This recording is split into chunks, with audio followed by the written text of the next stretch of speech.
বর্তমান সরকারকে বলতে চাই, আমাদের প্রতিটা স্কুলে, প্রতিটা কলেজে, প্রতিটা ভার্সিটিতে একজন ধর্মীয় শিক্ষক নিয়োগ দিতে হবে।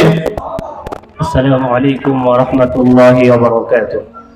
نحمده ونصلي على رسوله الكريم أما بعد فقد قال النبي صلى الله عليه وسلم إنما بعثت معلما। রহমতুল্লাহ আলামিন ফাউন্ডেশন কর্তৃক আয়োজিত আজকের এই মুবারক সেমিনারের সম্মানিত সভাপতি মুজাহিদ মিল্লাত আল্লাহ মুফতি আমিন রহমতুল্লাহ আলাইহির সুযোগ্য জামাতা, এদেশের ইসলামী রাজনীতির উজ্জ্বল নক্ষত্র উস্তাদ মুহতারাম আল্লাহ মুফতি সাখাওয়াত হোসেন রাজি হাফিজাহুল্লাহ তাআলা, মঞ্চে উপস্থিত দেশ বরেণ্য উলামায়ে কেরাম ও আমার সামনে উপস্থিত সব স্তরের তৌহিদি জনতা, মুহতারাম হাজিরিন, আমার আলোচ্য বিষয় হলো আদর্শ শিক্ষক হিসাবে বিশ্বনবী সাল্লাল্লাহু আলাইহি ওয়াসাল্লাম, মানবতার শিক্ষক মুহাম্মদ সাল্লাল্লাহু আলাইহি ওয়াসাল্লাম ছিলেন একজন রাষ্ট্রনায়ক, রাজনীতিবিদ, অর্থনীতিবিদ, সমাজ সংস্কারক। এত কিছুর পরও তিনি নিজেকে তুলে ধরতেন একজন শিক্ষক হিসাবে।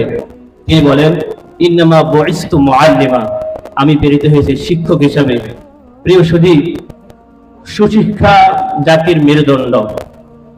যেভাবে মেরুদণ্ডহীন কোনো মানুষ দাঁড়াতে পারে না, অনুরূপভাবে শিক্ষাহীন, সুশিক্ষাহীন কোনো জাতি গোটা পৃথিবীতে দাঁড়াতে পারে না। প্রিয় হাজিরিন, মুহাম্মদুর রাসূলুল্লাহ সাল্লাল্লাহু আলাইহি ওয়াসাল্লাম ছিলেন আদর্শ শিক্ষক। তার পাঠদান পদ্ধতি ছিল কয়েকটি, বর্ণনা করা যায়। নিয়ম ছিল নম্রতা, তিনি নম্রতা দিয়ে শিখাতেন। তার নিয়ম ছিল বাবার মতো স্নেহ দিয়ে তিনি বোঝাতেন। তিনি বলতেন, ইন্নামা আনা লাকুম বিমিসলি বিমাজাতিল ওয়ালিদি, আমি তোমাদের জন্য বাবার মতো। তিনি বাবা যেভাবে সন্তানকে সবকিছু শিখাতেন, তিনিও তার উম্মতকে সবকিছু শিখাতেন। এমনকি পায়খানা কিভাবে করতে হবে, পেশাব কিভাবে করতে হবে, তিনি তাও শিক্ষা দিতেন। তার পাঠদান একটা পদ্ধতি ছিল, তিনি যখন কোনো গুরুত্বপূর্ণ কথা বলতেন, ওয়াইদা তাকাল্লাম বিকালিমাতিন আহাদাহা সালাসান হাত্তা তুফহামা মিনহু, তিনি যখন কোনো গুরুত্বপূর্ণ কথা বলতেন, তিনি কথাগুলোকে বারবার বলতেন যাতে করে শ্রোতারা বুঝতে পারেন।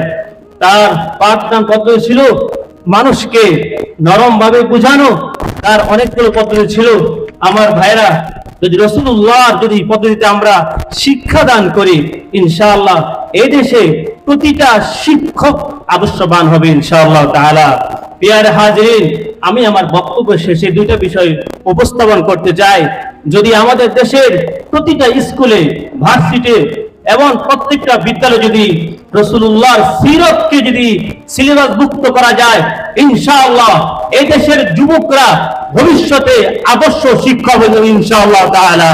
প্রিয় হাজিরিন, আমি এখান থেকে দাবি করতে চাই, বর্তমান সরকারকে বলতে চাই, আমাদের প্রতিটা স্কুলে, প্রতিটা কলেজে, প্রতিটা ভার্সিটিতে একজন ধর্মীয় শিক্ষক নিয়োগ দিতে হবে। ওয়া আখিরু দাওয়ানা আলহামদুলিল্লাহি রাব্বিল আলামিন।